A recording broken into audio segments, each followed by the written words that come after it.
अस्सलामुअलैकुम नाजरीन, कैसे हैं आप। उम्मीद करता हूँ कि खैरियत से होंगे।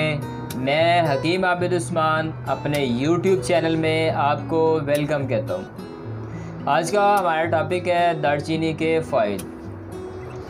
लेकिन आगे जाने से पहले जो मेरे चैनल पर नए आए हैं वो चैनल को सब्सक्राइब कर लें और बेल आइकन पर क्लिक कर लें ताकि नए आने वाली वीडियो का नोटिफिकेशन आपको बर वक्त मिलता रहे।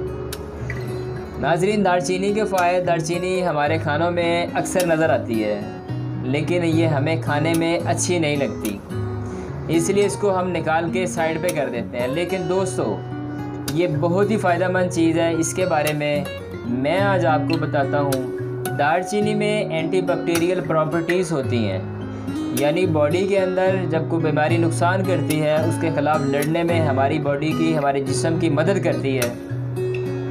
कोई फंगल इन्फेक्शन अगर हो तो इसको बेहतर करने में मदद करती है।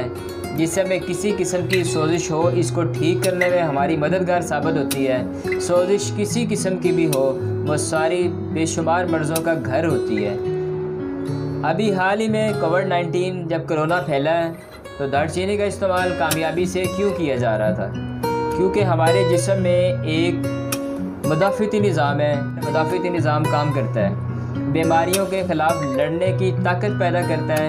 इस दालचीनी में बीमारियों के ख़िलाफ़ लड़ने की बेबहा ताकत है। ये हमारे मुदाफ़ती निज़ाम को बिल्डअप करता है, पावरफुल करता है, जिससे हम छोटी मोटी जो मर्ज़ें होती हैं हमें कोई नुकसान नहीं पहुंचा सकती। ये वेट लॉस करने के लिए भी बहुत कामयाब चीज़ है। लेकिन इसको इस्तेमाल या पाउडर कर लें, कावा बना के इस्तेमाल कर लें, या वैसे चबा के चूस के इस्तेमाल कर लें। इसको किसी भी तरीके से आप इस्तेमाल कर सकते हैं।